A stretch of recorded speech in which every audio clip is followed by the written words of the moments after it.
8 জানুয়ারি রাজ্যের মুখ্যমন্ত্রী ডক্টর মানিক সাহার জন্মদিন। মুখ্যমন্ত্রীর জন্মদিবসকে সামনে রেখে বরদুয়ালি কেন্দ্রের প্রতিটি মোর্চার উদ্যোগে বিভিন্ন কর্মসূচি হাতে নেওয়া হয়েছে।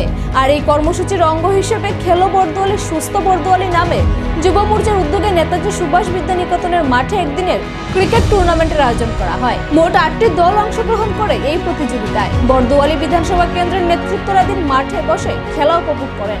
এদিনের এই টুর্নামেন্ট সম্পর্কে বলতে গিয়ে টুর্নামেন্টের আয়োজকরা জানিয়েছেন, মুখ্যমন্ত্রীর জন্মদিনকে স্মরণীয় করে রাখতে এই টুর্নামেন্টের আয়োজন করা হয়েছে। মুখ্যমন্ত্রী স্লোগান দিয়েছেন নেশামুক্ত ত্রিপুরা গড়ার, আর মাদক থেকে মুক্ত হতে খেলার মাঠ হচ্ছে উৎকৃষ্ট জায়গা। খেলাতে অংশগ্রহণ করলে মাদকের প্রভাব থেকে মুক্ত হওয়া সম্ভব। তাই যুব সম্প্রদায়ের কাছে আহ্বান রাখা হয়েছে সুস্থ সমাজ গড়তে খেলার মাঠে যোগদান করার জন্য। আজকে আমরা 8 বরদুয়ালি যুব মোর্চার উদ্যোগে আগামী 8ই জানুয়ারি আমাদের 8 বরদুয়ালি বিধানসভার প্রাণপ্রিয় বিধায়ক তথা রাজ্যের জনপ্রিয় মুখ্যমন্ত্রী প্রফেসর ডক্টর মানিক সাহাজির জন্মদিনকে সামনে রেখে আমরা একটি ক্রিকেট টুর্নামেন্টের উদ্যোগ নিয়েছি এবং এই টুর্নামেন্টের নাম আমরা রেখেছি খেলো বরদুয়ালি সুস্থ বরদুয়ালি।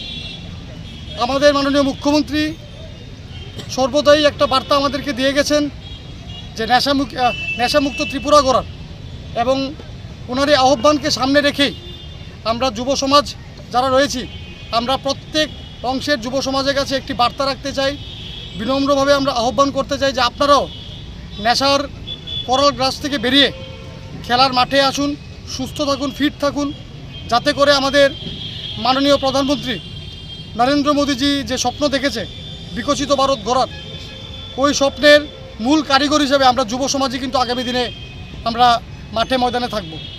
এবং আমরা আজকে এই টুর্নামেন্ট থেকে আমরা মাতা ত্রিপুরেশ্বরীর কাছে প্রার্থনা করি আমাদের মাননীয় মুখ্যমন্ত্রীকে যেন উনি সুস্থ রাখেন, ভালো রাখেন, যাতে করে উনি এই রাজ্যব্যাপী যে উন্নয়নের যাত্রা শুরু করেছেন এই যাত্রা যেন অব্যাহত থাকে। আমরা 8 বরদুয়ালি যুব মোর্চা আবারও সমস্ত স্তরের যুব ভাই এবং বোনদের কাছে আবারও বিনম্রভাবে আমরা আহ্বান করতে চাই যে আপনারা খেলার মাঠে আসুন, ফিট থাকুন, সুস্থ থাকুন। নমস্কার।